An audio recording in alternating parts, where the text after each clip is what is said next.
What's going on, guys? It's Like a Hero, and today I'm going to show you a quick video on the DPS build that I've been using to run the raid Iron Horse. And it's going to be a quick little video. Hope you enjoy it, guys. It is not the only build you can use. I just think, in my opinion, it is the most efficient, the highest damage dealing build that you can go outside of like a very niche build like watching a door with Headhunter perhaps.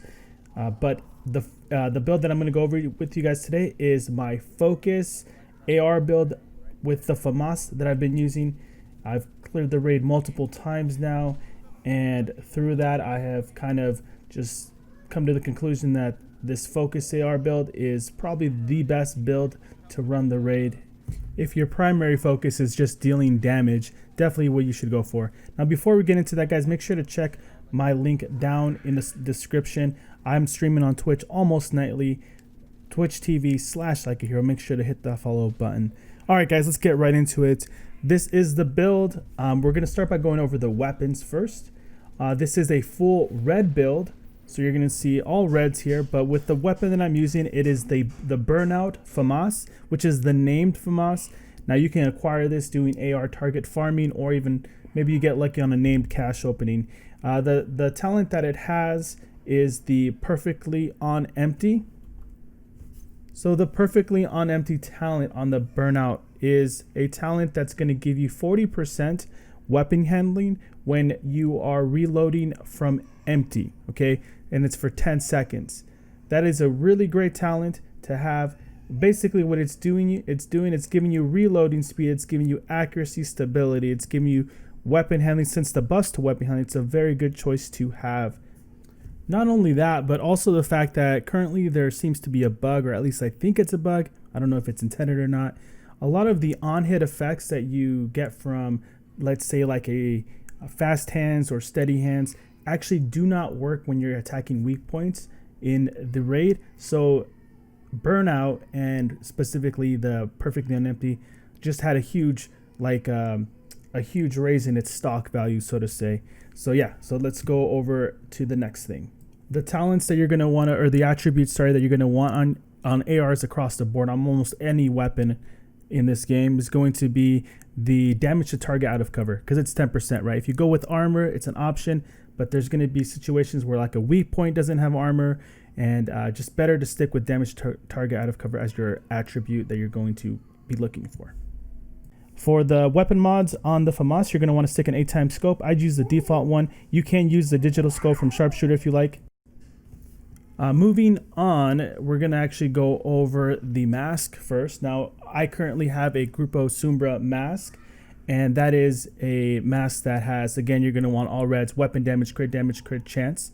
And the mod depends on where your crit chance is at.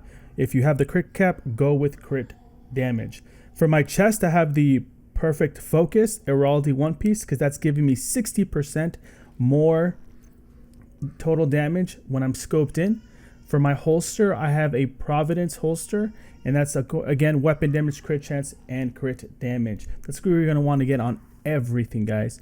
Now for my backpack, I have the Vigilance talent, which is I do 25% more damage when I'm not getting hit.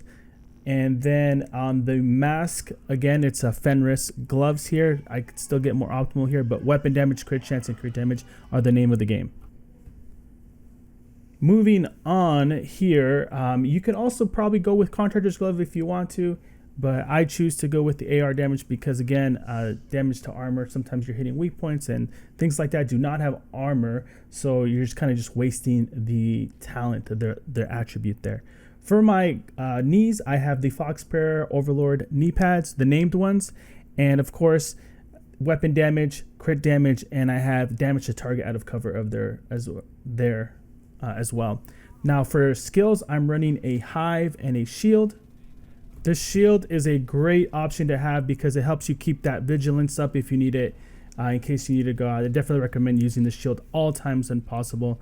In this particular spot on the raid here, I'm actually sitting in a spot that prevents the mortars from hitting me, so I don't have the Shield out, but normally I would have it out, guys. You're also going to notice that one of the things that I was doing in the beginning of the video is actually zooming in a lot, okay? With perfect focus, you're going to want to be constantly zoomed in, and the staggering of ADSing will actually keep that buff up for you. So timing when you're going to activate that buff, keeping it up at all times is really beneficial. It's going to keep your damage max capacity, right? Definitely work on that. But I really like this build, guys. If you have any comments, any questions like that, make sure to drop them in the comments. I do read those. Again, you can catch me over on Twitch TV/LikeAHero. You could see other things that I'm doing. If you want to see the raid or have questions about the raid, hit me up over there, guys. Thank you guys so much, and I will see you guys later.